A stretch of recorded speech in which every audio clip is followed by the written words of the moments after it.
Yo, what's going on, guys? It's Lungs here, and today happy May the 4th be with you. You know, it's Star Wars Day, but I wanted to talk a little bit about NFTs and man, so I know a whole bunch of people are like questioning the NFTs and like what are they and like why were they created in the first place, but the way I kind of see it, the way I kind of explain it to my friends is NFTs are like Pokemon cards, right? They release, I want to say like 3,000, 5,000 at a time. Like it depends on what group. I know two groups that I follow that I've bought from release. One released 5,000 and one released like 2,200. But I kind of tell them, it's kind of like Pokemon cards in a way because certain ones have a rarity to them, and like if you get a rare one it's worth more, if you get a rare one it's worth less. But I'm like, it's also like the Pokemon generations, like each artist, each group of people that create their like NFTs create a gen 1, and then sometimes they add like things like, oh, if you have one of generation 1 you get a free one of generation 2 and stuff like that. So like the more generations there are within that group that's creating that NFT, I'm like, the first generation is always going to have more value because it's the first one. That's kind of how I explain it to people, because I know it's like, oh, it's literally just a JPEG, and I took a picture of it. But like you could literally do the same with a Pokemon card, right? Like let's say you get a Pokemon card, you're like, oh, I'm gonna take a picture of it, and then you reprint it. There are fake cards that have no value to people, right?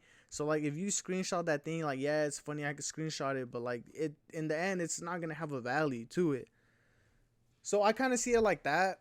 But man, two of the main groups that I've been following is, I think they changed their name. It's like OG Grandpa Apes, and with that one, I wasn't able to afford it at first because I really didn't want to spend any money on it. But I have seen that they have like a huge Discord following. Which when I was researching, there was a whole bunch of videos, and it's like, make sure they have a big Twitter following, make sure they have a Discord following, make sure people are actually like paying to boost the Discord. They're like, because no one's gonna want to spend money of their, like, no one's gonna want to spend their own money to to help a cause that is just gonna like fizzle out at the end.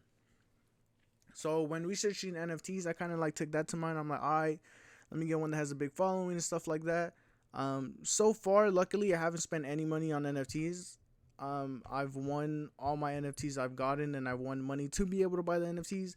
I am kind of thinking about like putting in $100, $200, something like that, to buy more, so I could buy like actual bigger project NFTs. Because the ones I have, I think are like a little smaller, or like the ones I mostly have is a little smaller.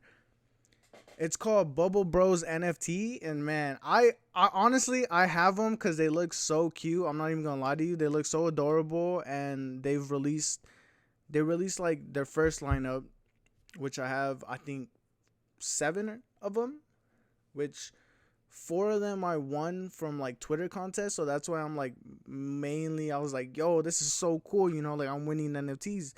And they weren't priced, like that much. When they originally came out, I think they were priced at like $3, which for some people, I think because the price keeps going up, they're like being resold. The cheapest one is like $5-6. So hey, you made $3 off of it if you bought it at like when it came out. But yeah, that's like something I've been finding so interesting, just like NFTs. And I don't know, like I kind of posed that question, like, should I put more of my own money into it, or like should I just keep doing my own thing, like try to keep winning them for free. um but yeah, and then it's man, it's made me think about it a lot. Like I remember in high school I had so many ideas of like what I wanted to do, I guess like creatively, but I never had the money to do it.